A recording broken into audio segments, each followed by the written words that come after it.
Today we are going to learn about the factor affecting the electrophoresis. In the previous class we have learned about the basic concept and principle of electrophoresis. So look here, we are going to see that how the factor affects the electrophoresis. So before that I start, let us learn about the rate of migration of the cations and anions in the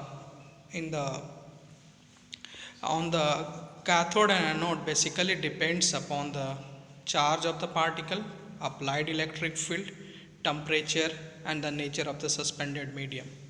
We have already discussed about that how the charge of the particle affects the migration. We have even seen about how the electric field applied uh, affects the migration along with the temperature and the nature of the suspending medium. I will be discussing it here in detail today.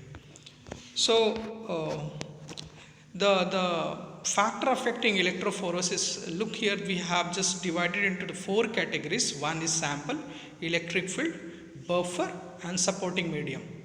Sample, when you look into the sample has gotten a charge on it, it has a size and it has a shape. So we have talked about the charge and the size already in the previous class, but just I will recap.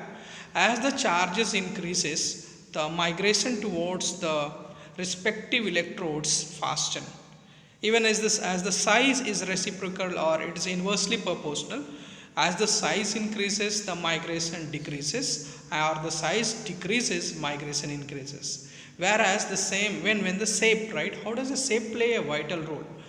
You have to look when a ion or cation, right? When an ion or a cation which has a similar size and similar shape and when they have a similar charge and similar size, the shape, right, says determine a major factor in the migration. So shape has gone in a important role to play in the movement of the charged particle. Let us see to the electric field. Electric field, we know about the Ohm's law. V is directly proportional to I, and in order to overcome that we put in a proportionate constant V equal to IR. So voltage is directly proportional to current. So look here, as you increase the voltage, the migration will be fast, and the same will happen with the current, whereas as the resistance is increasing, migration towards the respective electrode is decreasing. Now let us see about the buffer. How does a buffer play a role in the movement of the cations or anions? So basically buffer is a solution of acetate, citrate, phosphate, formate, EDTA and all this, right? So basically it has gotten a vital role to create the pH in the supporting medium or the solution in which you are carrying out the electrophoresis. So how does a buffer play a role in the suppression? So look here, you have to look for the composition, right? If the buffer has gotten a tendency to highly ionize itself, then what happened?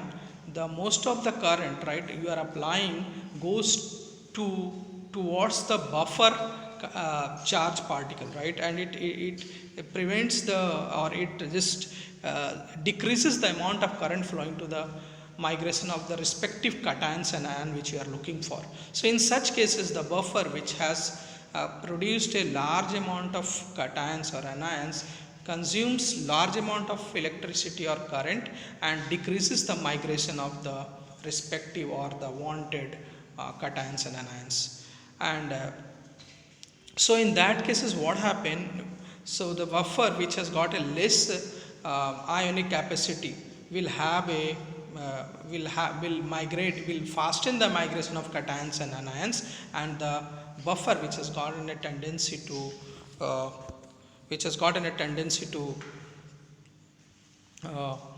decrease the the buffer which has gotten a tendency to itself go into the smaller ionization will increase the amount of current and fasten the suppression. And so the pH, even the buffer plays a vital role in the pH of the medium. Let us learn about the supporting medium. The supporting medium is basically made up of a glass or made up of agarose or made up of a paper.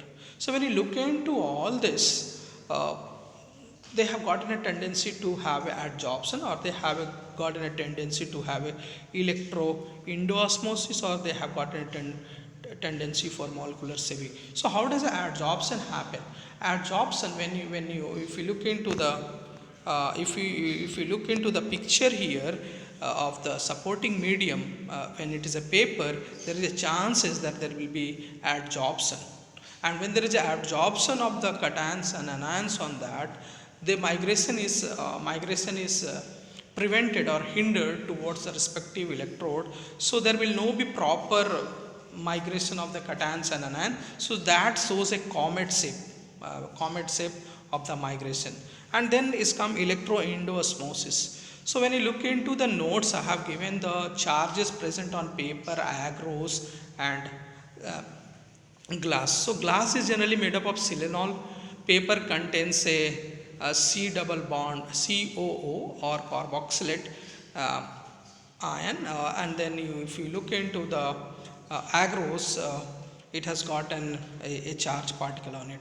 So when there is a cation and anion migration is happening towards the respective electrode, the charge particle present over here, especially all these charges present in this supporting medium, is negatively charged. So what happens, they get attracted towards a negatively charged molecule which is under the suppression. So they get endosmosis, they get attracted towards, and the suppression is prevented. The suppression is prevented, so cations suppression will not as fast as of the anions. So in that cases, we have to look for such a medium which where there is no endosmosis. And then in the previous, if you look into the supporting material, third one, molecular sieving. So sieving, generally if you look into the molecular sieving, happens in Sephadex, because the bigger particle there does not travel through the small pore present in that, as they travel into agarose, or they travel into other supporting medium. Here the bigger molecule, they leave the smaller pores which is present in the solid supporting medium, and they just migrate out of that, and molecular sieving taking place, where the suppression doesn't happen through passing through the small pores present in the supporting medium.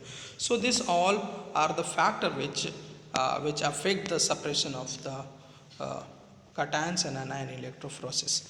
Thank you.